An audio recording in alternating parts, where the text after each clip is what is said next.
It's easy to think of wolves as one of the most dangerous animals in the wild. But this story about Romeo, a big black wolf, could change your perception about them. You might even be surprised at how friendly he can be. We're back for another amazing story. A wild wolf and our domesticated canine companions differ in many ways, but one of the key distinctions is that wolves are known to be dangerous predators with a sharp survival instinct. For our safety and theirs, it's best to keep a safe distance from these majestic creatures. Although we might be fascinated with them, it's important for us to remember the risks of coming too close. In 2004, Nick Johns and his canine companion, Dakota, experienced a life-changing encounter with an Alaskan wild creature near their Juneau dwelling. This chance meeting had profound implications for both of them. It was a chilly winter day. Nick Johns and his dog were sitting on their back porch, enjoying the peace and quiet when all of a sudden, a massive black wolf emerged from the nearby forest.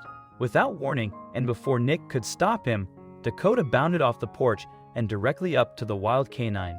Knowing that he couldn't go and drag his beloved dog back due to the fear that the wolf would attack him, Nick waited in anticipation, waiting to see if the wolf would hurt his friend. The dog got closer to the wild animal, and Nick was just waiting for the moment when the wolf would attack the pooch, as it was an easy meal. But then something amazing happened. Instead of attacking the wolf and the dog started playing together. Nick couldn't believe his eyes. The massive predator was running around and acting like a massive puppy. After that first encounter, the wolf stayed in the area and continued to play with Dakota, along with a number of other dogs in the neighborhood. Nick was delighted and started documenting the interaction that this strange creature was having with all of the local pets. Nick's wife was less enthralled with this new addition to the community to begin with, though. However, she did end up giving the wolf the name that everyone would come to know him by. "My wife," said Nick, who did not exactly approve of this miscegenation because of the potential danger, was looking out the window one frosty morning, and there was a wolf curled up out on the lake ice waiting for Dakota to come out. With that, arms folded, slightly protective tone of voice of any mother with a cute teenage daughter would use, she said, "There's that Romeo wolf again." It soon became clear to Nick that this wolf was not like others. His coarse fur and knowing eyes were truly stunning, but despite his immense strength, the wild canine didn't seem aggressive at all. The photographer began to trust Romeo, and it seemed that Romeo started to do the same to him. The wolf soon became a regular member of the community and was known for playing with other dogs at the Mendenhall Glacier Park.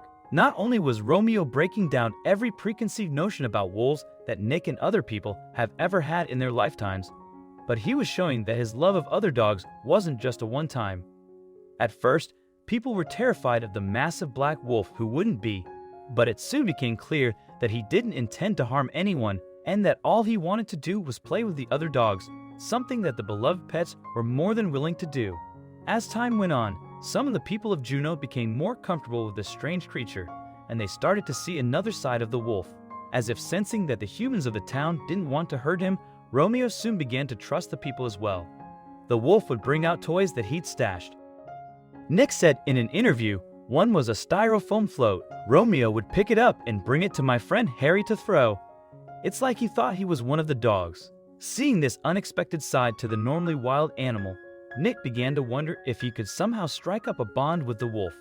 Similar to the one that he had with his dog, the photographer would tell anyone willing to listen about the amazing wolf. He knew that having toys was an important aspect for many dogs, as they love to play with them more than humans.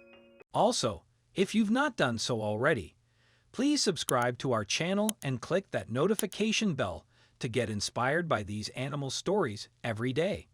Now, back to the story. Luckily, when Nick gave Romeo toys to see how he would react, the wolf proved that he too liked to play like any other normal dog would. Nick believed that all of the time the wild animal was spending with the domesticated dogs was rubbing off on him in a positive way. "He clearly understood the same sort of behaviors that we see in dogs," said Nick, and it's possible that Romeo used his understanding to pick up on how he could fit in with the local dogs and humans in order to survive in unfamiliar territory. Understanding how to fit in was something that Romeo had likely picked up on from being in a pack when he was younger. Wolves often work together as they know that it is the best and safest way to survive in the wild.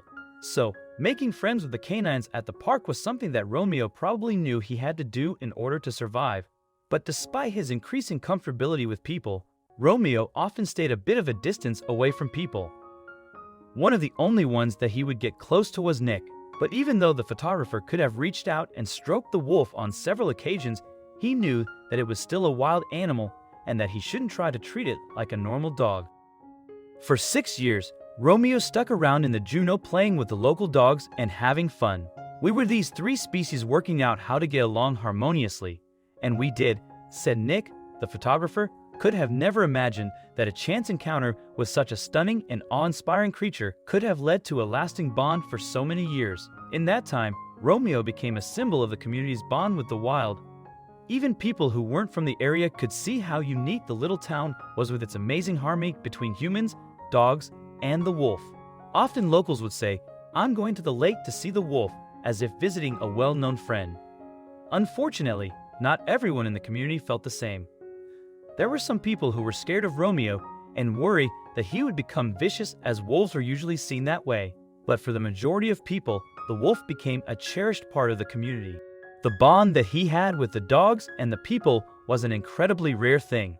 Whilst outsiders were scared of the massive black canine, those who knew him well knew that he was simply a sweet creature that just wanted to play. Then, one day tragedy struck, because for everyone who is happy to live in harmony with those who they may not fully understand but are willing to try, there is always someone who would rather get rid of the unusual thing altogether. This is what unfortunately happened to Romeo in 2010. After many years of avoiding purposeful attempts on his life, including scented traps, busy roads, illegal hunting, and even a poisoning attempt, he was tragically shot and killed by a couple of residents from the very town he liked to visit, Park Myers III and his Pennsylvanian friend Jeff Peacock.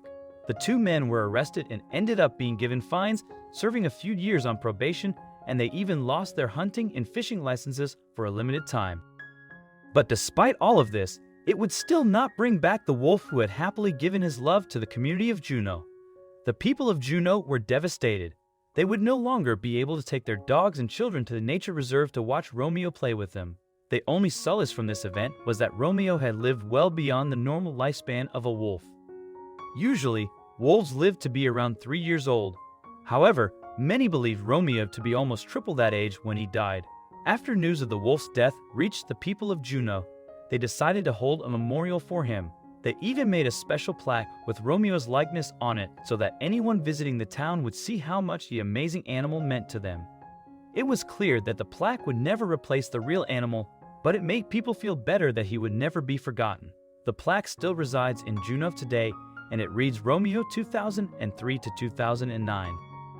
The spirit of Juneau's friendly black wolf lives on in this wild place. Nick also went on to write a book called A Wolf Called Romeo, so that everyone could know the story of this amazing animal, and whilst his ending was bittersweet, the wolf lived his life to the fullest and inspired and touched so many hearts and changed many people's views that wolves aren't just vicious animals who want to hurt you. It's remarkable how much we can learn from stories, even if they don't always have a happy ending. Romeo illustrates that we should not make assumptions based solely on appearance. We can only hope that he is having a blast playing with all the animals he wishes, located wherever he may be.